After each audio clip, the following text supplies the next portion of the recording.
Hello everyone, आप सभी का हैशटैग गूगल ब्लॉग में स्वागत है। आज हम लोग भीमा शंकर ज्योतिर्लिंग के बारे में जानेंगे कि कैसे पड़ा भीमा शंकर ज्योतिर्लिंग का नाम और कुंभकर्ण के बेटे से कैसे जुड़ी है भीमा शंकर ज्योतिर्लिंग की कथा। श्रावण माह में भगवान शिव की पूजा अर्चना की जाती है। भगवान शिव के 12 ज्योतिर्लिंग है। इन ज्योतिर्लिंग में से एक भीमा शंकर भी है। यह पवित्र स्थान महाराष्ट्र के पुणे से लगभग 110 किलोमीटर दूर सिराधन गांव में स्थित है। यह गांव सह्याद्री पर्वत पर स्थित है। इस मंदिर को मोटेश्वर महादेव के नाम से भी जाना जाता है। इस मंदिर के समीप एक नदी बहती है जिसका नाम भीमा नदी है। यह नदी आगे जाकर कृष्णा नदी में मिलती है। इस नदी की बहुत सारी विशेषताएं हैं। आज हम इससे जुड़ी कथा के विषय में बताएंगे।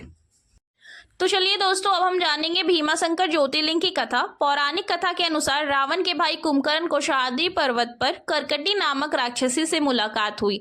दोनों ने एक दूसरे से शादी कर ली।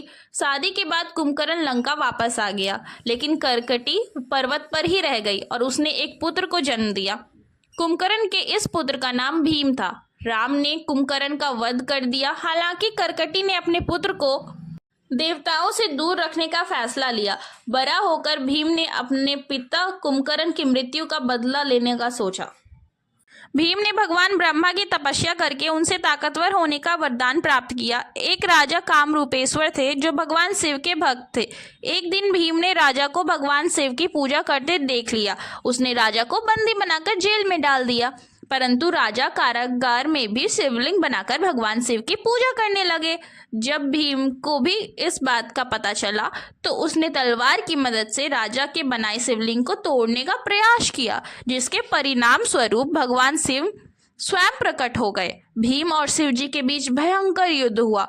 अंत में शिव जी ने भीम का वध कर दिया। फिर देवताओं ने भगवान शिव से आग्रह किया कि वे वही स्थान पर रहें।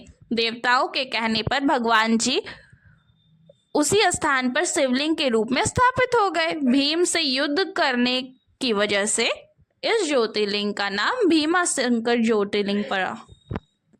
तो दोस्तों, ये थी हमारी भीमा शंकर ज्योतिर्लिंग की कथा। आशा करती हूँ आपको ये वीडियो अच्छी लगी हो। आपको दूसरे वीडियो में हमारे दूसरे ज्योतिर्लिंग के कथा के बारे में पता चलेगा। तब तक के लिए हमारे चैनल को लाइक सब्सक्राइब ज़रूर करें। Bye bye.